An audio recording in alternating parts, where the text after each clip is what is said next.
गोपीजनवल्लभ गिरिवरदारी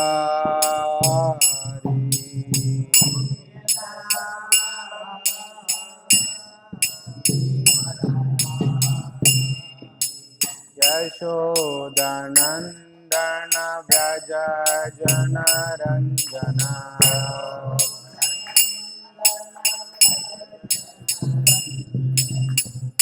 यशोदानन्दन व्रज जनरञ्जन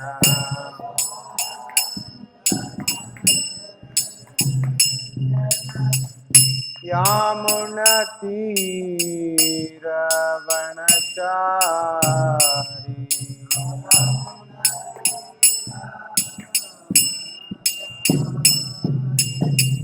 यामुनतीरवनचारी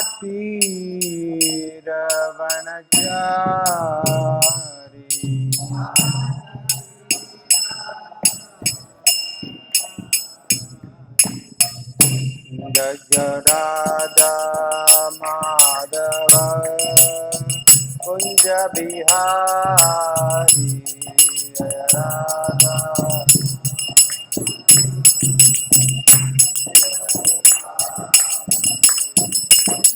गोपीजन वल्लभ गिरिवरदारी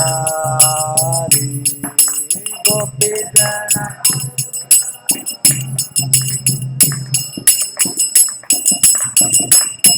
यशोदनन्दन व्रज जनरञ्जन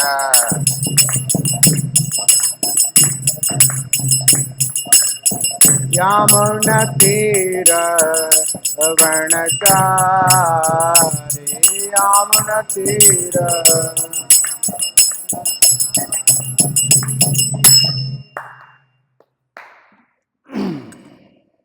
ओम विष्णु पाद ओम सपरिव्राजकाचार्य अष्टोत्र सदश्री श्रीमद विद्वान गिरिश्लाभि चरणारविंद भक्ति वेदांत स्वामी श्रील प्रभुपाद की जय। ग्रंथराज श्रीमद् भागवतम की जय। ओम नमो भगवते वासुदेवाय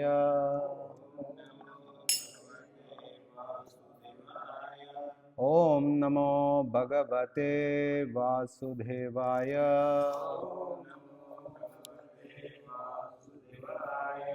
ओम नमो भगवते वासुदेवाय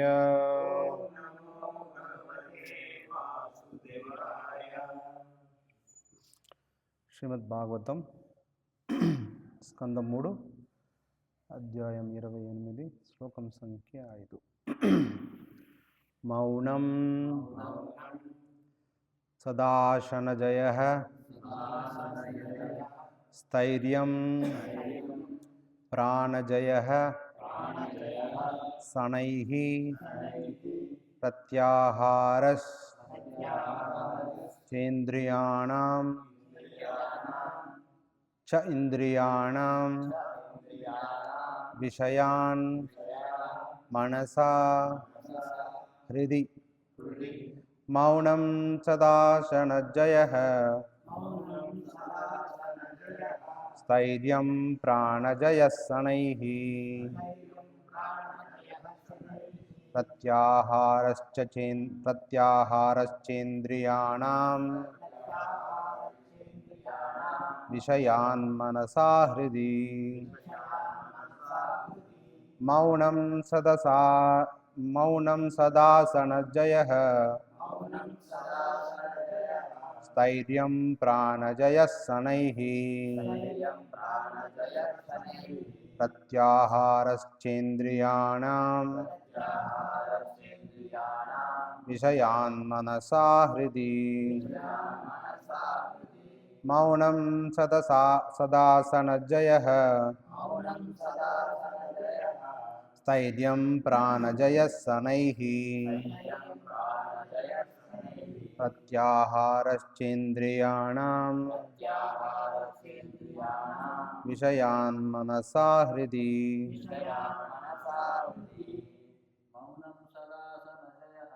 मौनं सदासनजयः स्थैर्यं प्राणजयः शनैः प्रत्याहारश्चेन्द्रियाणां विषयान् मनसा हृदि मौनं सदा सनज्जयः स्थैर्यं प्राणजनशनैः प्रत्याहारश्चेन्द्रियाणां विषयान् मनसा हृदि मौनं सदा सनजयः स्थैर्यं प्राणजयशनैः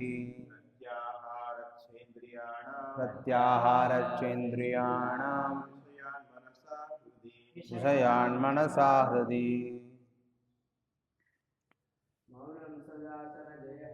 मौनं सदा सनजयः स्थैर्यं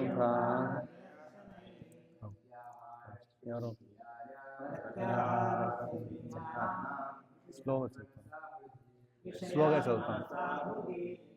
చదువుతాను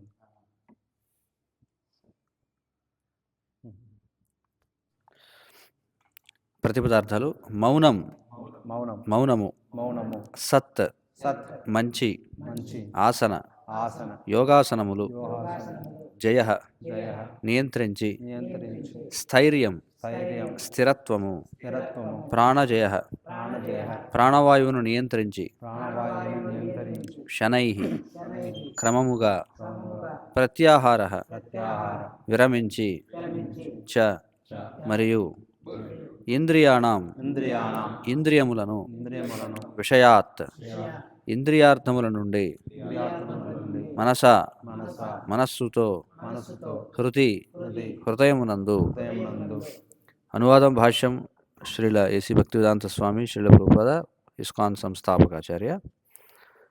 అతడు మౌనమును పాటించవలెను, యోగాసనముల ద్వారా స్థిరత్వమును పడయవలెను, ప్రాణవాయువును నియమించవలెను, ఇంద్రియములను ఇంద్రియార్థముల నుండి వెనుకకు మళ్లించవలెను. ఆ విధముగా కావించి మనస్సును హృదయమునందు సంలగ్నము కావించవలెను. భాష్యం. సాధారణ యోగ సాధనలు ముఖ్యముగా హఠయోగమునవి కేవలము నిర్వహణ మాత్రమునకే లేవు. స్థిరత్వమును సాధించుటకు అవి సాధనములు. తొలుత యోగి చక్కని ఆసనమును ఏర్పరచుకునవలెను. పిదప మనస్సు అవధానము యోగాభ్యాసమునకు అనువుగా స్థిరత్వమును పొందగలవు. క్రమముగా అతడు ప్రాణవాయువు చలమును నియంత్రించవలెను. అట్టి నియంత్రణ ద్వారా అతడు ఇంద్రియములను ఇంద్రియార్థముల నుండి మళ్లింపగలడు. యోగి అయిన వాడు బ్రహ్మచర్యమును పాటింపవలనని గడచిన శ్లోకమున తెలుపబడినది. అనగా మైథున భోగమును నియంత్రించుటయే ఇంద్రియ నిగ్రహమునందు అతి ముఖ్యాంశము. అది బ్రహ్మచర్యం అనబడును. పలు విధములకు ఆసనముల ద్వారాను ప్రాణవాయువును నియంత్రించుట ద్వారాను యోగి విచ్చలవిడి భోగము నుండి ఇంద్రియములను నిరోధించగలడు.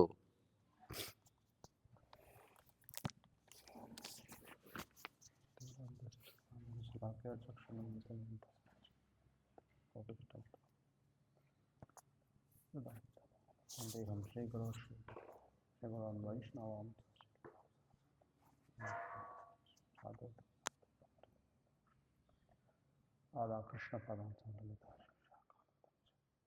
హరే కృష్ణ కృష్ణ కృష్ణ హరే హరే హరే రామ రామ రామ హరే హరే. మౌనం సదాసనజయ స్థైర్యం ప్రాణజయశనై ప్రత్యాహారచేంద్రియాణం విషయాన్ మనసా హృది. భాగవతం 3వ స్కందంలో బ్యాక్గ్రౌండ్ ఏంటంటే, మనం ఇక్కడ ప్రత్యేకించి ఇక్కడ ఈ అష్టాంగ యోగ గురించి చెప్పబడింది. అయితే దీని బ్యాక్గ్రౌండ్ ఏంటంటే, కర్దమముని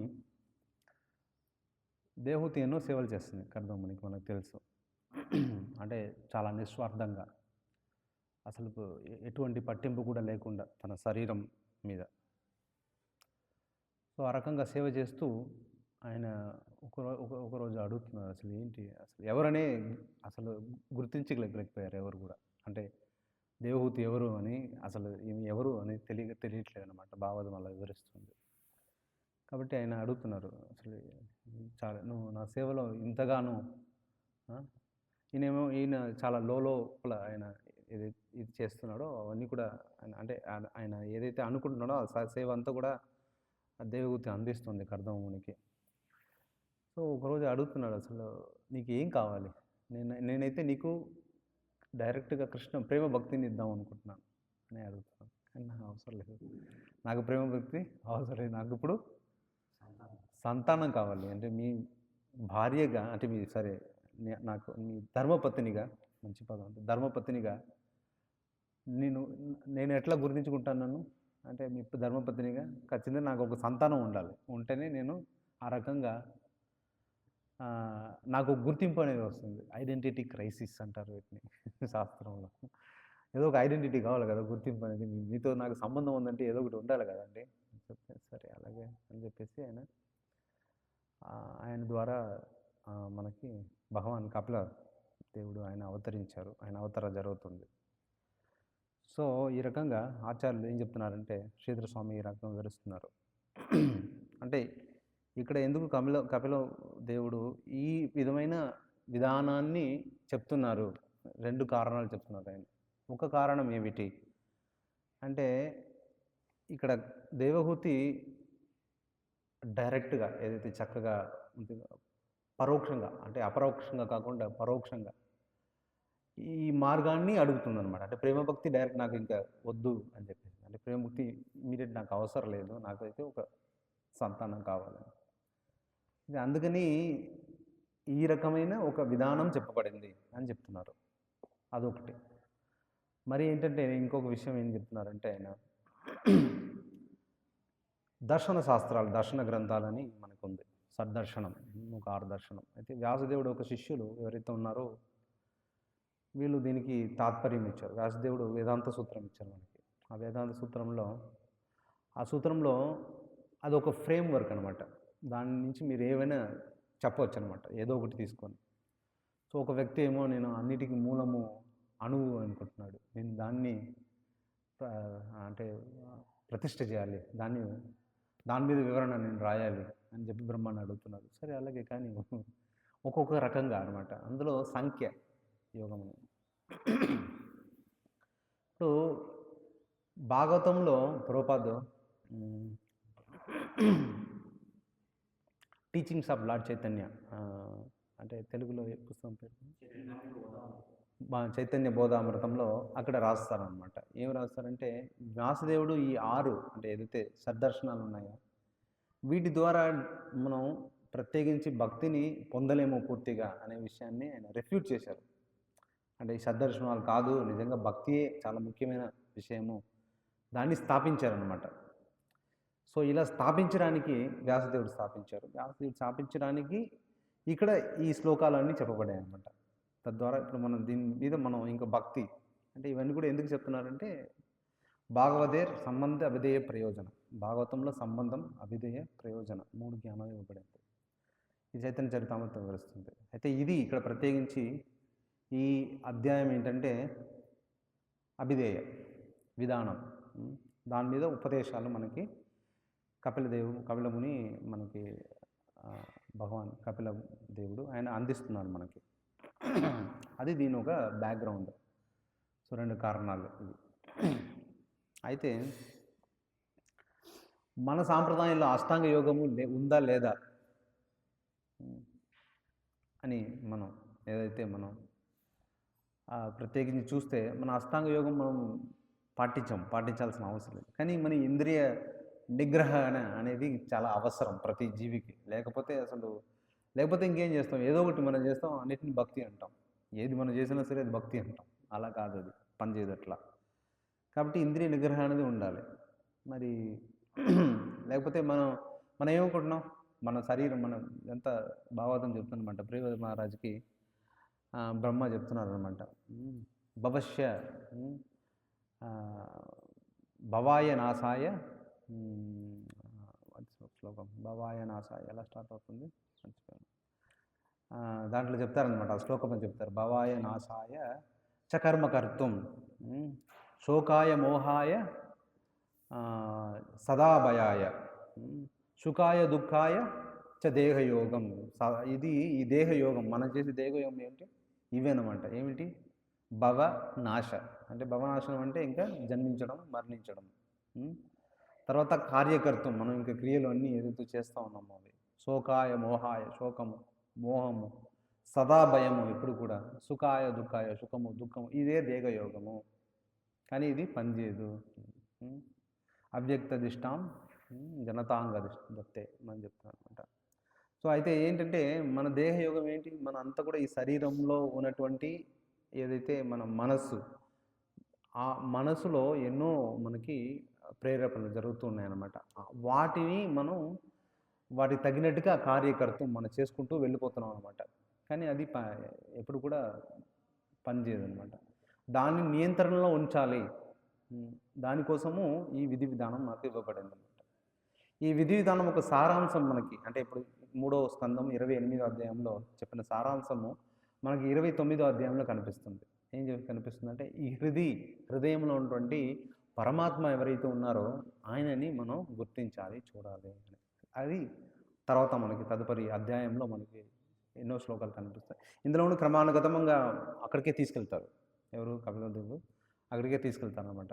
ఇవన్నీ ఈ విధానాల ద్వారా అతను హృదయంలో ఉన్నటువంటి పరమాత్మని దర్శించాలి అనే విధానం. సో ఇది మనం, లేకపోతే ఒక జీవుడు అనేవాడు అతన్ని మాయ కప్పి వేసేస్తుంది.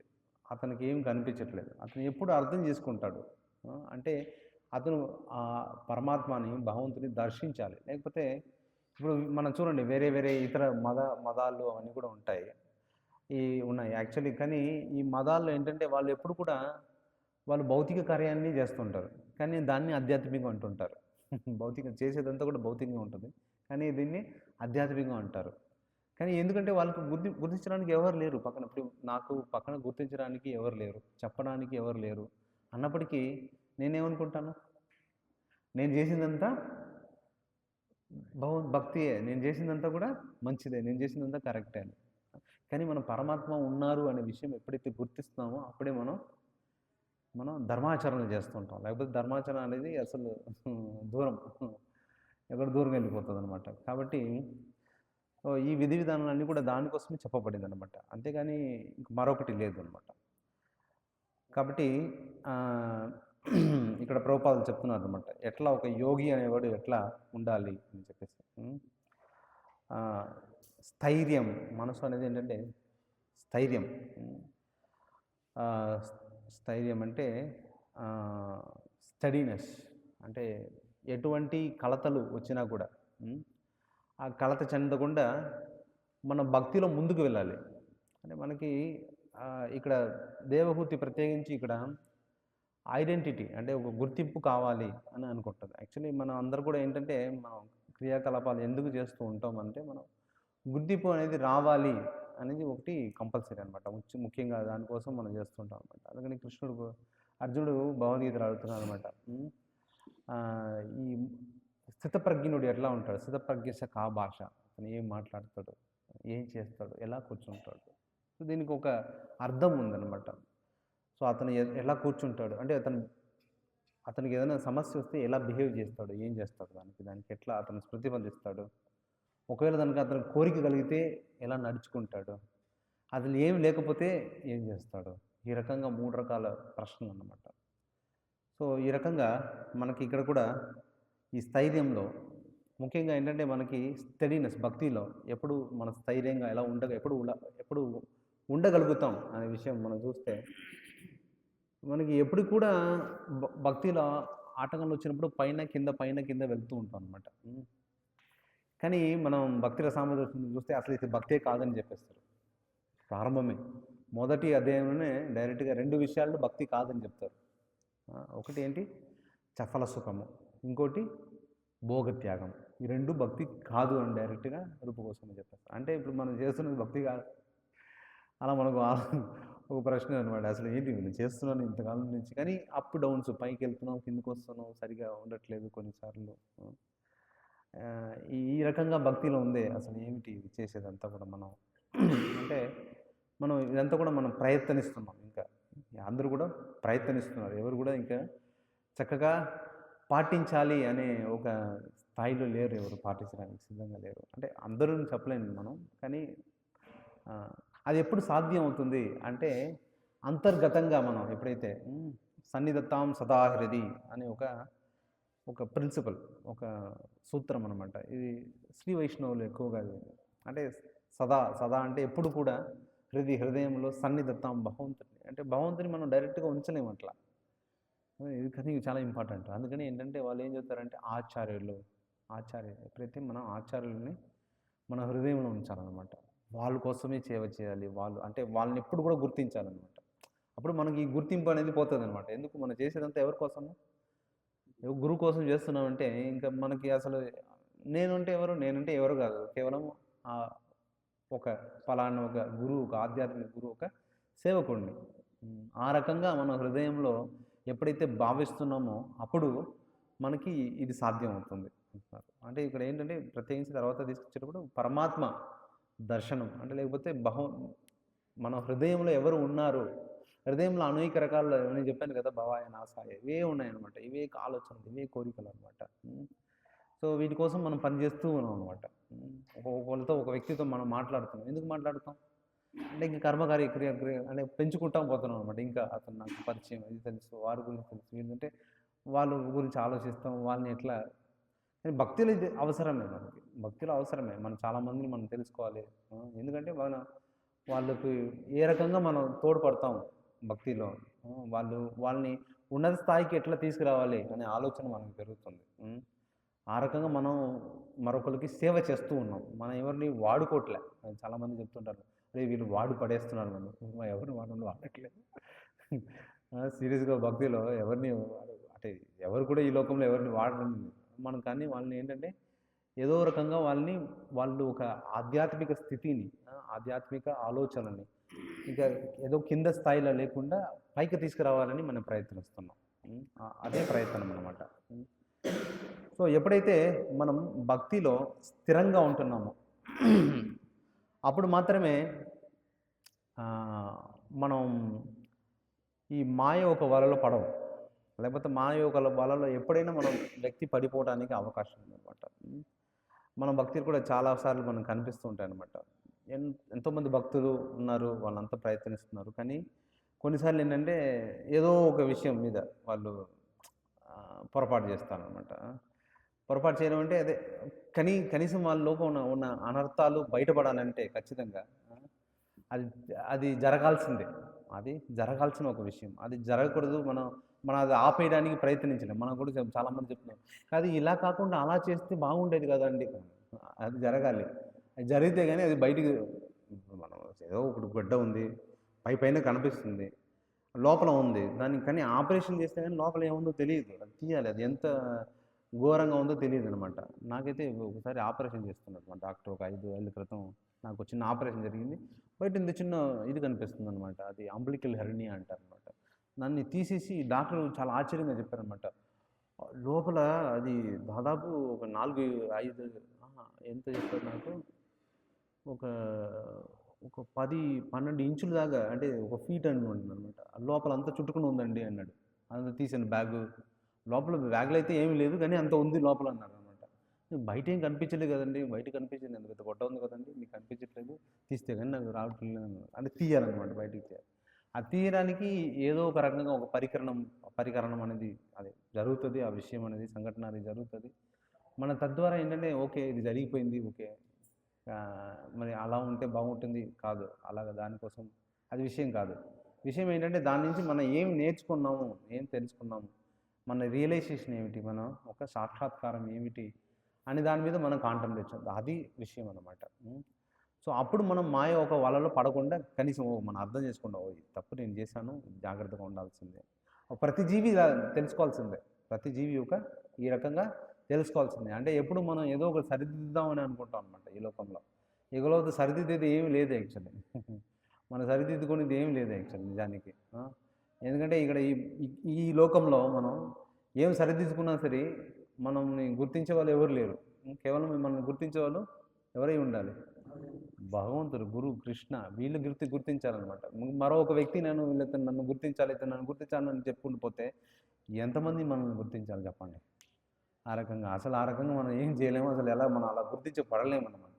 కేవలము మనం గుర్తించాల్సిన వ్యక్తి ఎవరైతే ఉన్నారో వాళ్ళు గురువు, కృష్ణ, వాళ్ళు గుర్తించాలి అంతే. సో దానికోసం మనం ప్రయత్నించాలి. మన ప్రయత్నం అంతా కూడా అప్పుడు అలా ఉండాలన్నమాట. అది దీని అర్థం అనమాట. సో అప్పుడు అది ఎలా సాధ్యం అవుతుందంటే మనం మనతో ఎప్పుడు భగవంతుడు పక్కనే ఉన్నాడు అన్న విషయం గుర్తించాలి. మనం ఏదైతే తప్పు చేస్తున్నాం కదా, అప్పుడు మనం భగవంతుడు పక్కనే ఉన్నారు అనే విషయం అర్థం చేసి అసలు తప్పు చేయమన్నమాట. తప్పుగా కనీసం ఆలోచిస్తాం, అది చేయాలో వద్దా, తప్ప కరెక్టా.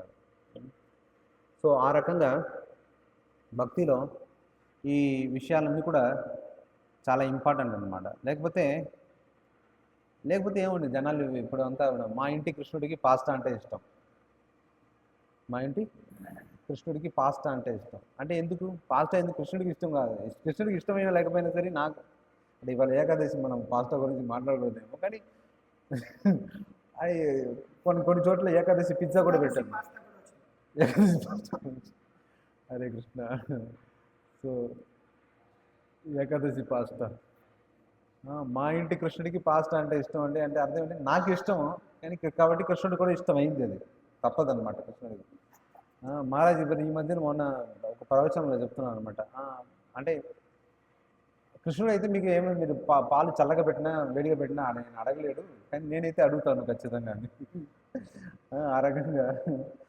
ఆ రకంగా ఏంటంటే మనకు ఒక ఆచార్యులు పక్కన ఉండాలన్నమాట. అంటే ఉంటే వాళ్ళు అడుగుతారనమాట, అరే ఏం చేస్తున్నావు, ఎలా చేస్తున్నావు, అది విషయం అనమాట. కాబట్టి ఆ రకంగా మనం పరమాత్మని మనం హృదయంలో ఎప్పుడైతే గుర్తిస్తున్నామో అప్పుడు మనకి మార్గదర్శకం జరుగుతుంది.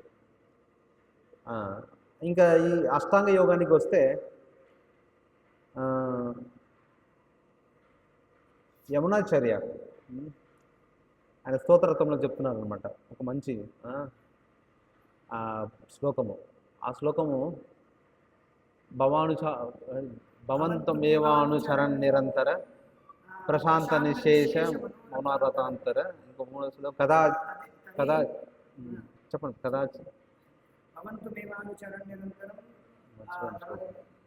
ప్రశాంత నిశేష మౌనారతాంతర కదాచిన్ ఐకాంతిక నిత్య కింకర ప్రహాశయామి సనాత జీవితం. చాలా మంచి శ్లోకం అనమాట. సో ఎప్పుడైతే మనం భవంతం ఏవానుచరణ్ నిరంతరం ఈ వైది మార్గాన్ని అంటే ఈ భక్తి మార్గాన్ని పాటిస్తూ ఉండగా అప్పుడు మనసులో ఉన్న ఈ హృదయంలో ఉన్నటువంటి ఏదైతే మనకి కల్మషాలు లేకపోతే ఈ ప్రేరేపించే విషయాలన్నీ కూడా అవి ప్యాసిఫై అవుతాయి అనమాట, దూరం అయిపోతాయి. అంటే ప్యాసిఫై అంటే అది అణించపడడం కాదనమాట. అంటే మనకు భగవద్గీత చెప్తుంది కదా, అలా కాదనమాట. 3:33 అలా. కానీ అవన్నీ కూడా ఇంకా అవసరం లేదు, మనసు అనేది ప్రశాంతం అయిపోతుంది అనమాట. ప్రశాంత నిశేష మనోరథాంతర. సో కదాచిత్ అప్పుడు మనం అనుకుంటాం అనమాట, అరే నేను ఎప్పుడు మీతోటి నిత్య కింకరణ అవుతాను, నేను ఈ లోకంలో సేవ చేస్తూనే ఉన్నాను ఎంతోమందికి, కానీ నాకైతే మనసు ప్రశాంతం అంటే అవ్వట్లేదు ఏది. కానీ మీకు ఎప్పుడు మీతో పాటు నేను వస్తాను, మీ దగ్గరకు ఉంటాను. అప్పుడు మనం తర్వాత స్థాయికి వెళ్తాం అనమాట. అప్పుడు వరకు మనం ఏంటంటే ఇక లోకంలో మనం ఎన్ని సేవలు చేసినా సరే మనకు ప్రశాంతంగా మనం అంటే ఎప్పుడైతే వదిలేస్తున్నామో అప్పుడు ప్రశాంతంగా ఉంటాం. కానీ ఆ నిత్య కింకరకంగా భగవంతుడు సనాత జీవితం అంటే మీరే నా నాథుడు, మీతో నేను ఎప్పుడు జీవిస్తాను. ఈ ఈ ఈ ఆలోచన ఎప్పుడు వస్తుందంటే మనకి మన వైది భక్తిని పాటిస్తే వస్తుంది. మనం వైది భక్తిని అంటే ప్రత్యేకించి ఇక్కడ వైది భక్తి గురించి కూడా చెప్పబడింది అనమాట. దాన్ని కూడా ఎంఫసిస్ చేయబడింది. అంటే మనం ఏదైతే చేస్తున్నామో భక్తిలో అవి కంటిన్యూ చేయాలన్నమాట, ప్రతిరోజు చేయాలి. ఇప్పుడు అదే దేవగతి చేసింది కూడా అదే, తత్ఫలితమే ఇది అనమాట. తత్ఫలితమే ఈ ఉపదేశం అనమాట. అంటే దేవగతి ప్రతిరోజు కూడా కర్దమునికి ఏదైతే కావాలో అవన్నీ చేసి పెట్టింది. సో అది ఆ విధి మార్గం. ఆ విధి అనేది ఖచ్చితంగా ప్రతి ఒక్కరు పాటించాల్సింది. నాకు విధి అవసరం లేదు అని ఎవరైనా చెప్తే అది పనిచేయదు అనమాట. ఎందుకంటే ఈ వైది భక్తి కూడా చాలా ముఖ్యమైన విషయం అనమాట. కానీ మనం ఏంటంటే మనం భగవంతుని ప్రతిరోజు మనం గుర్తించాలి, చేయాలి, అవన్నీ కూడా సాధ్యం కాదు. కాబట్టి ఏంటంటే మనం అంటే గుర్తిస్తాం అనుకోండి, మనం ఈ విధి విధానాలు పాటిస్తే కానీ మనం గుర్తించలేము. అంటే ప్రతిరోజు మనం మంగళారతికి రావాలి. మంగళారతి రాకుండా మనం నిద్రపోతూ మనం భగవంతుని ఎలా గుర్తించలేము అనమాట. కాబట్టి ఈ విధానాన్ని పాటించాలి. ఒక భక్తుడు నాకు చెప్తున్నాను అనమాట. ప్రభు మేమైతే చాలా ప్రతిరోజు సంకీర్తన చేస్తున్నాం, అంటే సంకీర్తన ఎక్కువ చేస్తున్నాం, మీరు ఎందుకు సంకీర్తన రావట్లేదు నేను చెప్పాను. నేను కూడా ప్రతిరోజు సంకీర్తన చేస్తున్నాను. ఉదయాన్నే లేచి మంగళారతి పాడుతున్నాం, తర్వాత హరే కృష్ణ పాడుతున్నాం, అదంతా ప్రతిరోజు సంకీర్తనే. కానీ మీరు ఎప్పుడో ఒకసారి సంకీర్తన చేస్తున్నారు, దాన్ని సంకీర్తన కింద అంటే గుర్తిస్తే అవును ఆబ్వియస్లీ ముఖ్యమే, అది కాదని చెప్పట్లేదు. కానీ ప్రతిరోజు అవకాశం ఉంది కదా, వాళ్ళు మనం ప్రతిరోజు లేదు, ప్రతిరోజు మనం ఏం చేయాల్సిన అవసరం లేదని. కానీ నగర సంకీర్తన చేసినప్పుడు మాత్రం మీరు రావాలి ఆలోచన అనమాట. అంటే వాళ్ళు ఏంటంటే మేము నగర సంకీర్తన చేస్తాం, అంటే మేము కీర్తను, ఇక మా జీవితం అంతా కీర్తనే సంకీర్తనే అని చెప్తారనమాట. కానీ ప్రతిరోజు చూస్తే వాళ్ళు ఏది సరిగా చక్కగా పాటించారు అనమాట, కానీ ఉపయోగం లేదు అట్లా. కాబట్టి ఈ విధి విధానం వైద్య భక్తి అనేది, అంటే ప్రతిరోజు మనం చేయాల్సిన ఏదైతే మన దైనందిక కార్యక్రమాలు ఉన్నాయో, అంటే ఆధ్యాత్మిక కార్యక్రమాలు, వాటిని ఖచ్చితంగా ప్రతిరోజు చేయాల్సింది, లేకపోతే మనకి ఫలితం అనేది ఉండదు. ఆ ఫలితం ఏంటంటే మనం ఫలితాన్ని మనం అప్రిషియేట్ చేయలేము కూడా. ఒక సడన్గా ఒక రోజు నేను ఏదో ఒకటి చేసేసాను అనుకోండి, బాగా వచ్చింది అనుకోండి, అంటే ఏదో వంటకమో లేకపోతే ఏదో ఒక పనో బాగా జరిగింది అనుకోండి, తద్వారా మనకి ఏంటంటే అహంకారం పెరుగుతుంది కానీ అరే అంటే నా మీద భగవంతుడు ఒక కృప ఉంది, లేకపోతే బాగా రాదు కదా. నేను ఒక ఉదాహరణకి నేను వండుతున్నాను, ఆ రోజు బాగా ఉంది వంట, అరే భగవంతుడు ఒక కృప లేకపోతే రాదు కదా, వచ్చేది కాదు కదా, అది నా మీద ఒక కృప ఉంది కదా, భగవంతుడు ఒక కృప అంటే ఆ రోజే వచ్చాడు వండడానికి, ఎప్పుడు రాడు ఆయన, ఆ రోజు వచ్చాడు బాగా వచ్చింది, అది ఏమనుకుంటాడు, గ్రేట్ చూడండి వచ్చేసింది నాకు అంతా. కానీ మీరు ఎప్పుడైతే ఒక వంట ఏదైతే చేస్తున్నారో దాన్ని ప్రతిరోజు అదే రుచి ఉంది చూస్తున్నాం, శ్రీరాగని అడిగితే తెలుసు అనమాట, ప్రతిరోజు అదే రుచి రావాలి, అప్పుడు అది కరెక్ట్ అనమాట. అనేది ఇవాళ ఒక రకంగా వస్తుంది, రేపు ఇంకో రకంగా వస్తుంది అంటే ఉపయోగం లేదు, అది ప్రతిరోజు అదే రకంగా రావాలి, అది సాధ్యం అవుతుంది. కాబట్టి మనం ఇది భక్తిలో అర్థం చేసుకోవాల్సిన ఒక విషయం, వైద్య మార్గాన్ని మనం వదిలేయడానికి లేదు, ఇది ఇంకొక విషయం చెప్పబడింది. అయితే యమునాచార్య ఆయన జీవితంలో ఇది అంటే శ్రీ వైష్ణవుని అడిగాను, అష్టాంగ యోగం అనేది మీరు భాగంగా మన సాంప్రదాయంలో ఉంది, ఇది ఎందుకండి వదిలేశారు, మనం వదిలేసాము అని చెప్పేసి నేను ఒక ప్రశ్న అడిగాను అనమాట. అయితే ప్రశ్నలో ఆయన ఏం చెప్తారంటే, ఒక సమయంలో యమునాచార్య ఏంటంటే ఆయనకి ముఖ్యంగా 5 విషయాలు నేర్చుకోమని నాదముని వాళ్ళ తాతయ్య అనమాట చెప్పారనమాట. దానికి 5 విషయాలు నేర్పించడానికి 5 గురువులు కూడా ఉన్నారనమాట, ఒక్కొక్కరికి ఒక్కొక్క పేరు ఉంది అంతా, అవంతా నేను లోపలికి వెళ్ళట్లేదు. కానీ ఒక గురువు దగ్గర నుంచి ఆయన అష్టాంగ యోగం నేర్చుకున్నారనమాట. ఈ యమునాచార్య వల్ల ఈ ఇహలోకంలో అవతరించడానికి చాలా సమయం పట్టింది, కొంచెం సమయం పట్టింది అనమాట. సో అందరూ వేచి ఉన్నారనమాట. ఆయన అవతరించారు, అంతా అయ్యింది, తర్వాత ఆయన సన్యాసి కూడా అయ్యారనమాట, సన్యాసి తీసుకున్న తర్వాత ఆ గురువు ఎవరైతే ఉన్నారో ఆయనకు అష్టాంగ యోగం నేర్పించారు, నేను వైకుంఠలోకి వెళ్ళిపోతున్నాను, నువ్వు పలానా రోజు రా, నీకు ఈ అష్టాంగ యోగం నేర్పించేసి నేను వెళ్ళిపోతాను అని చెప్తున్నాను అనమాట. ఈయన సరే అని చెప్పేసి ఒక రోజు మాట వేస్తున్నారు, నేను వస్తున్నాను అని చెప్పేసి. తర్వాత ఆయన ఏదో ఒక ఆలోచన మనసులో, ఆయన భగవంతుడు ఎక్కడో అనంత పద్మనాభ స్వామి తిరువనంతపురంలో ఆయన పిలుస్తున్నారనమాట, రాత్రి కళ్ళలోకి వచ్చేసి నువ్వు అక్కడికి రా, నేను చూడాలని అనుకుంటున్నాను అని చెప్తే, సరే భగవంతుడు పిలుస్తున్నాను మనం పోకుండా ఉంటే బాగోదు కదా అని చెప్పేసి నేను బయలుదేరి అక్కడికి వెళ్ళిపోయిన తర్వాత అక్కడ నుంచి అక్కడ ఉన్నారనమాట. నేనేమో ఇక్కడ వేరే దగ్గర తమిళనాడులో ఇది జరుగుతుంది. ఆయన వస్తుండగా ఆయన అరే నీ పలానా రోజు ఆయన అక్కడ రమ్మన్నారు కదా, నేను ఇప్పుడు అక్కడికి వెళ్ళలేను, ఈ అష్టాంగ యోగం నేర్చుకోలేను, ఏం చేరుకోలేను అని చెప్పి అనుకున్నారంట. సరే ఇంక ఈ అష్టాంగ యోగ భక్తికి అవసరం లేదు, వదిలేద్దాం, ఇప్పుడు నేను నేర్చుకుంటే అందరికి నా శిష్యులకు నేర్పించాల్సి వస్తుంది, అసలు ఈ అష్టాంగ యోగం అవసరం లేదు, వదిలేయండి, ఇదంతా పైన కింద కాలు పట్టుకొని లేపడం ఇదంతా ఎందుకు అవసరం లేదు, వదిలేయండి అని చెప్పేసి ఆయన భావించేసి అలా వదిలేసుకున్నారనమాట. అందుకని ఏంటంటే ఈ అష్టాంగ యోగము ఈ భక్తి మార్గం నుంచి అడ్డతప్పుకుంది అని చెప్పి వాళ్ళు చెప్తుంటారు అనమాట శ్రీ వైష్ణవులు. అంటే మన మార్గంలో మనం ఎప్పుడు అష్టాంగ యోగం పాటించే ఎవరు మన ఆచార్యులు ఎవరు కూడా దాన్ని చేయలేరు. కానీ ఆ సంప్రదాయంలో అయితే చేసేవారు అనమాట అష్టాంగ యోగం అనేది, వాళ్ళు ప్రతిరోజు ఒక కార్యక్రమంలో ఉండేదన్నమాట. కానీ యమునాచార్య తర్వాత అది పూర్తిగా తీసేశారు, లేదనమాట, ఇంకా పోయిందనమాట. ఇది వాళ్ళు చెప్తున్న ఒక ఉదాహరణ చెప్తారన్నమాట. ఈ ఈ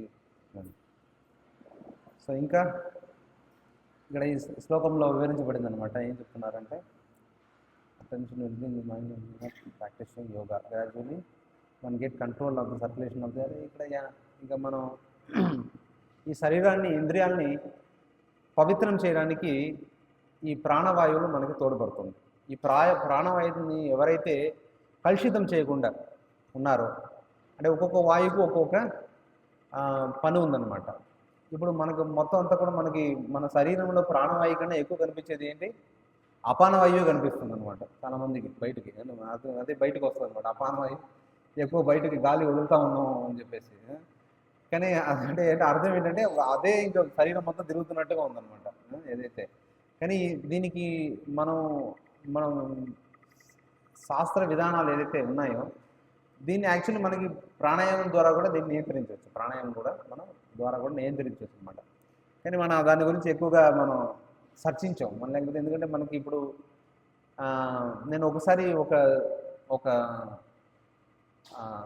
సన్యాసి కాదు, ఆయన ఒక డిసేబుల్ అనమాట, ఒక భక్తుడు, గొప్ప భక్తుడు. ఆయన అడిగాను అనమాట, ఈ రకంగా మనం ఎందుకంటే కొన్ని విషయాలు మనం వదిలేస్తున్నాం, మనం చేయట్లేదు కదా, శాస్త్రం చెప్తుంది కదా, ఎందుకు చేయలేదు, మనం ఇంకా ప్రారంభ స్థాయిలో ఉన్నాం అన్నారు. ఏంటంటే ఇంకా మన ఉద్యమం ప్రారంభించింది ఒక 50-60 ఏళ్ళు అయింది, మనం ఇంకా ప్రారంభ స్థాయిలో ఉన్నాం. కానీ నేను చెప్పాను అనమాట, కొన్ని ఇవన్నీ కూడా శ్రీ విష్ణువు పాటిస్తున్నారు కదా అని. అవన్నీ వాళ్ళు 1000 సంవత్సరాలుగా వాళ్ళు ఇంకా స్థిరంగా ఉన్నారు, ఉండగలిగారు, ఇంకా కూడా ఉంటున్నారు, చేస్తూ ఉన్నారు. కాబట్టి మనం ఇంకా ప్రారంభం ఉన్నాం కాబట్టి మనం తీవ్రంగా ఉండాలి. మనం అన్నింటిలో నీళ్ళు కలిపేస్తే ఉపయోగం లేదు. ఇవన్నీ కూడా మనం చర్చించే అవసరం లేదన్నారు. సో అది కూడా ఒక రకంగా మనం పరిగణించాల్సిన విషయమే, ఎందుకంటే మన అంత అవసరం లేదు. కానీ కొన్నిసార్లు ఏంటంటే ఇప్పుడు ప్రభుపాదుల వారు మనకు కొన్ని విషయాలు నేర్పించారు. అంటే మహారాజు ఒక లెక్చర్లో చెప్తున్నారు అనమాట. ప్రభుపాదులు మన అందరూ కూడా ఏంటంటే చక్కగా ఈ సంస్కృత పదాన్ని అంటే మనం పలకాలి, మనం మాట్లాడాలి, ఇవన్నీ కూడా సరిగ్గా నేర్చుకోవాలి, హ్రస్వ దీర్ఘాలన్నీ కూడా సరిగ్గా మనం చెప్పాలి. అవన్నీ కూడా ఎప్పుడు సాధ్యమవుతుంది. అది ప్రభుపాదులు దీనికి పెద్దగా ఇంపార్టెన్స్ ఇవ్వలేదు కాదు మహారాజ్ అని మహారాజ్ చెప్తున్నాను అనమాట. అంటే మనం నేర్చుకోవాలి అది కాదు, మనం ఏదో ఒక రోజు నేర్చుకోవాలి ఇవన్నీ కూడా. కానీ అప్పటికి అది అవసరం లేదు వదిలేసారు. కానీ ఇప్పుడు అది నేర్చుకుంటే తప్పేమీ లేదు, మనం నేర్చుకోవచ్చు కదా అని చెప్పారు. సో అది కూడా నేర్చుకోవడం కూడా అవసరమే, అది కూడా తెలుసుకోవాల్సిన అవసరం ఉంది. కానీ దీని మీద కొద్దిగా నాకైతే పెద్దగా అవగాహన లేదు, నేను ఓపెన్గా చెప్తున్నాను. రీసెర్చ్ చేయాలి, దీని మీద రీసెర్చ్ చేస్తే కానీ మనం అన్ని గ్రంథాలు ఎవరైనా చేస్తుంటే మనం ఈ విషయాల్లో ఇది ఎట్లా ఈ ప్రాణవాయువుని మనం నియంత్రించడం ద్వారా బ్రహ్మచర్యం అనేది మనం చక్కగా పాటించగలము అనే విషయము, అంటే ప్రతి జీవుడు కూడా ఎలా పాటించగలం అనేది కొంచెం రీసెర్చ్ చేస్తే కానీ తెలియదు మనకి. సో అదంతా కూడా రీసెర్చ్ టాపిక్ అనమాట ఇది, నాకు తెలిసినంత వరకు. ఇంకా వేరే కొంతమంది భక్తులకి అయితే దీని మీద పూర్తి అవగాహన ఉండొచ్చు. This is called brahmacharya by practising the different sitting postures. అంటే ఇలా మనం సరిగా చక్కగా కూర్చోవడంతో మన ఈ ప్రాణవాయువుని అంతా కూడా నియంత్రించింది. ఎందుకంటే నేను భక్తికి వచ్చే ముందు ఈ యోగా పద్ధతులన్నీ కూడా పాటించేవాడిని. నేను ఒక బ్రహ్మవాది దగ్గర దీక్ష తీసుకున్నాను, అతను నాకు ఈ యోగా అన్ని కూడా నేర్పించాను అనమాట. నా కుండలిని అంతా కూడా యాక్టివేట్ చేశాడు. అంతా కూడా నేను చేస్తూ ఉన్నాను 1 సంవత్సరం పాటు. తర్వాత బ్యాక్ పెయిన్ వచ్చింది, మొత్తం కూర్చోలేకపోయాను అనమాట.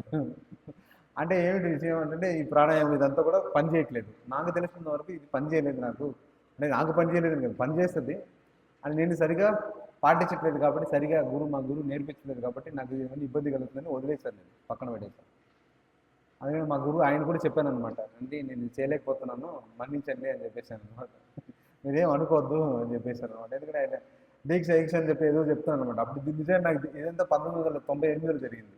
నాకు దీక్ష అంతా కూడా తెలియదు అనమాట, దాని గురించి తెలియదు. అందుకని నేనేం చేయలేను, మన్నించండి, మీరు ఏదో చేశారు పాపం, కానీ నేనైతే పాటించలేకపోతున్నాను, మన్నించండి అని చెప్పేశాను అనమాట. సో అంతవరకే నాకు దీని మీద అవగాహన ఉంది, దానికన్నా పైన ఏం లేదు అనమాట. యథాతీతం యథామతి, ఎంతవరకు నేను రియలైజ్ చేశాను ఆయన అది చెప్తున్నాను అన్నమాట. హరే కృష్ణ. ఈ విషయం మీదనా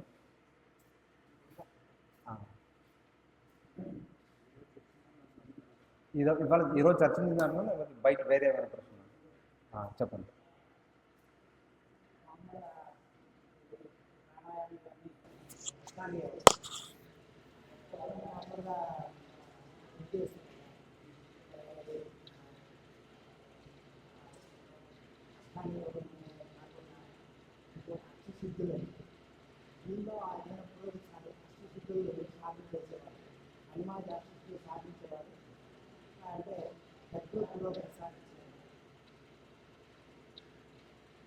భక్తులు పురోగతి సాధించారని అనుకుంటున్నారా లేకపోతే మనం చెప్తున్నారా?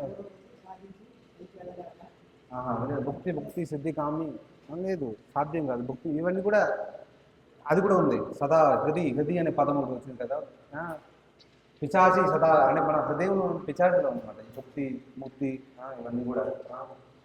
సో అంటే ముక్తి అనేవాడు భోగిస్తూ ఉన్నాడు, ఇంకా ముక్తి కామం ఉన్నవాడు అంటే ముక్తి కామి ఏం చేస్తాడు, ఇంకా అతనికి భగవంతుడితో అక్కడ దగ్గరే ముక్తి అంటే ఈ పక్కన ఇది పక్కన పెట్టేసేయండి. మనకి ఏదైతే సాయుధ్య ముక్తి ఉందో అది పక్కన పెట్టేసేయండి. కానీ మిగతా ముక్తులు కూడా మనకు భక్తికి అనుకూలం కాదు.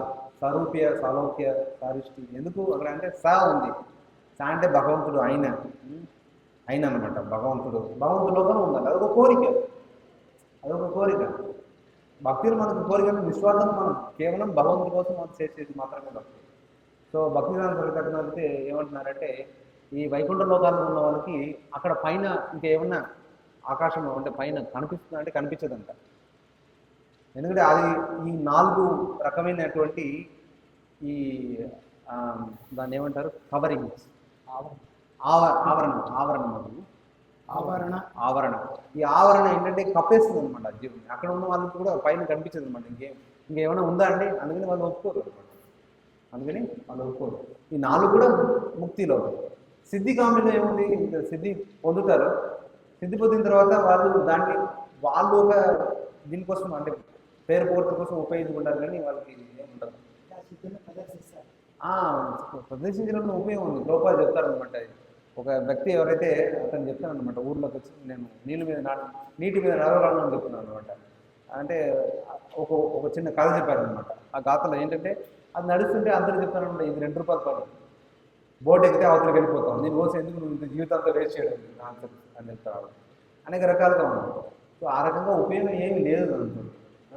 ఈ భౌతిక లోపల చూడండి, మనం అంతా కూడా ఇంత క్లిష్టతరంగా మార్చుకున్నాం మన జీవితాన్ని కూడా. అంతా కూడా చాలా కష్టంగా మారింది. వీటికి కారణం ఏమిటి? ఏదో ఒక స్థితి పొందాలని కదా. అంటే ఈ సైంటిస్టులు అందరూ కూడా అదే అనుకుంటున్నాం అనమాట. ఈ లీనియర్ థియరీ అనమాట. మేము క్రమానుగతంగా మేము పురోగతి సాధిస్తున్నాం అని చెప్పి. అసలు ఇక లోకంలో మొత్తం అసలు ఇదే లేదనమాట. ఈ లీనియర్ థియరీ లేదు. అంతా కూడా ఎలా ఉంది? చక్రం. అర్థమైంది కదా. ప్రతిదీ తిరిగి ఇక్కడికి వస్తుంది అనమాట. మళ్ళీ అక్కడికే. ఈ వారం ఆదివారం వస్తుంది, మళ్ళీ ఆదివారం వస్తుంది, జనవరి మళ్ళీ జనవరి వస్తుంది, యుగం వస్తుంది, కల్పం వస్తుంది. ప్రతిరోజు బ్రహ్మాత్మ ప్రతిరోజు మళ్ళీ అవతారాలు అన్నీ కూడా జరుగుతాయి. ఎక్కడ అంతా కూడా సైక్లిక్గా ఉందన్నమాట. అంతా కూడా చక్రంలాగా ఉందన్నమాట. దీంట్లో జీవుడు మళ్ళీ తిరిగి అక్కడికి వస్తాడు. కానీ నేను ఏదో ఒక రోజు ఏదో సిద్ధి పొందుతాను, ఆ తర్వాత ఏం పొందేది లేదు అని ఉంటానమాట. అట్లా ప్రభుపాద చెప్తాను అనమాట. ఇలా ఆకాశానికి వెళ్తాం, అక్కడ పైన ఉండిపోతాం, ఆ తర్వాత ఏముండదు. ఆ తర్వాత ఇటుకి దిగాల్సిందే మనం. అక్కడ ఉండలేము ఎక్కువ అనమాట. అక్కడ ఉండలేము అనమాట. సో ఇది కూడా ఆ స్థాయి అనమాట. ఆ స్థాయిలో ఏముంటుంది? ఏం లేదు. ఓకే, మీరు ఎవరి దగ్గరికి వెళ్ళేసి సిద్ధి పొందుతారు అనమాట. ఏం లేదనమాట. దీనికి ఇది ఆథెంటికా లేదా తెలియదు. మీరు ఎప్పుడైనా విన్నారో తెలియదు అనమాట. ఈ బృందావనంలో గోపికలు అందరూ కూడా ఏంటంటే కృష్ణుడు పేరు చెప్పుకుని ఆ నదిని దాటి వెళ్ళిపోతారట. యమునాని దాటేసి ఆయన వెళ్ళిపోతారు అనమాట.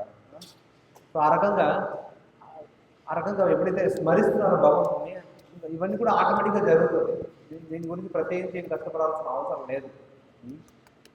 నేను పూర్తిగా ఎగ్జాంపుల్ చెప్పట్లేదు, ఎందుకంటే నాకు అది ఆథెంటిక్ అని తెలియదు, అందుకని నేను చెప్పలేదు.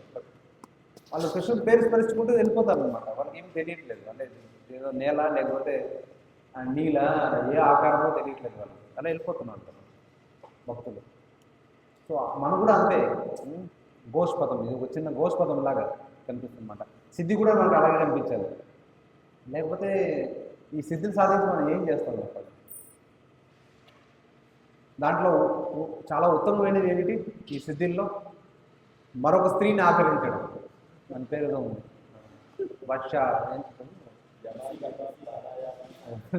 నా పేరు కూడా తెలియదు ఎందుకంటే నేను కర్మావసాయిత అనేది, కామావసాయిత. సో ఇంకొక కామం కోసం ఇంక వేరేం లేదు. ఇంకా ఇదే చాలా ఈ అష్టసిద్ధిలో ఉత్తమమైన సిద్ధి అనమాట. ఇంకా ఏం చేస్తాం దాంతో మనం చెప్పండి. దాంతో భక్తిని మనం పొందలేము. అది మనం అంతవరకు మనం తెలుసుకుంటే చాలు.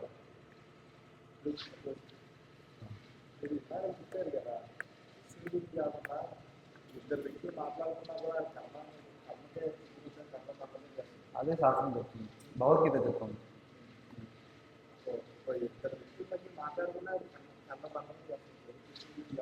ఇప్పుడు ఒక వ్యక్తిని మీరు పరిచయం చేసుకుంటున్నారు, అతనితో వెళ్ళి మాట్లాడుతున్నారు. మార్కెటింగ్ అదే అంటే అదే కదా. ఎందుకు మాట్లాడుతున్నారు, ఎందుకు వాళ్ళు చెప్తున్నారు? నాకేదో బిజినెస్ జరగాలని.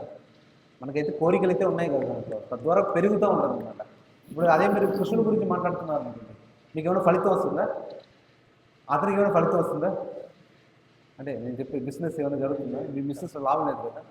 మీ బిజినెస్ గురించి మాట్లాడుకుంటే లాభం ఉంటుంది, కృష్ణుడి గురించి మాట్లాడితే లాభం ఏమిటి? ఫలితం లేదు, మనం చూడలేము అనమాట. అంటే స్పష్టంగా ఎవరైతే స్థూలంగా ఉన్నారు కదా వాళ్ళు అనుకుంటారనమాట, నేను కర్మ చేస్తుంటే నాకు అవన్నీ ఏదో ఫలితం కనిపిస్తుందండి, భక్తి చేస్తుంటే ఏం కనిపించట్లేదండి, అవన్నీ చాలా సూక్ష్మం అండి, ఏం కనిపించదు. సూక్ష్మం, చాలా సూక్ష్మం. మనం అర్థమైంది కదా, మనం మనసులో మార్పు వస్తుంది. మనం ఇదంతా వేస్ట్ అనుకుంటున్నాం, ఇదంతా కూడా ఉపయోగం లేదు అని భక్తులు ఒక కన్క్లూషన్కి వచ్చేస్తారనమాట. కానీ మిగతా వాళ్ళు రాలేరు, అందుకని వాళ్ళు కూడా వదలలేరు అనమాట. ఈ అంటే భక్తి చెప్తారనమాట ఒక కథ అనమాట. అందులో పాప్కార్న్ వాళ్ళు ఇస్తారనమాట, తీసుకోవాలి అని. పాప్కార్న్ వదిలేయాలంటే, పాప్కార్న్ తీసుకోవాలంటే ఈ స్థూలం అంటే ఈ స్తంభాన్ని వదిలేయాలి. అది నేను నిల్చలేకపోతున్నాను కదా, నిల్చలేకపోతున్నాను. అది ఏంటంటే అతని విశ్వాసం లేదు. వదిలేస్తే నేను పడిపోతాను. అలా ఇద్దరు ఇప్పుడు తీసుకున్నప్పుడు తినకుండా ఒక చేతిని ఇలా పట్టుకొని ఒక చేతిలో తినడానికి ప్రయత్నిస్తున్నాను. మీకు అర్థమైంది కదా. ఒక చేతిని స్తంభం పట్టుకున్నాడు అనమాట, ఇంకో చేతిలో పాప్కార్న్ తీసుకున్నాడు, ఇది తినడానికి ప్రయత్నిస్తున్నాడు, కింద పడేసాడు. విషయం ఏంటంటే ఆ పాప్కార్న్ తింటే బలం వస్తుంది కదా, అప్పుడు పడిపోయినా కూడా మళ్ళీ లేవచ్చు కదా. ఇంకా విషయం అదే అనమాట. భక్తులందరూ ఏం చెప్తున్నారంటే, ఈ స్తంభాన్ని ఎందుకు పట్టుకోవాలి, ఈ భౌతికమైన స్తంభాన్ని? దాన్ని వదిలేసి కింద పడిపోయినా పర్లేదు. ఇప్పుడు నువ్వు కింద పడిపోయినా తిను, ఫస్ట్ తింటే తర్వాత లేస్తావు, నీకు ఎనర్జీ శక్తి వస్తుంది, అప్పుడు లేస్తావు. ఈ స్తంభం మీకు ఏం హెల్ప్ చేయదు, ఏం ఉపయోగపడదు ఏ రకంగా. అది చెప్తున్నాను అనమాట. ఆ విషయం మనం అర్థం చేసుకోవాలి.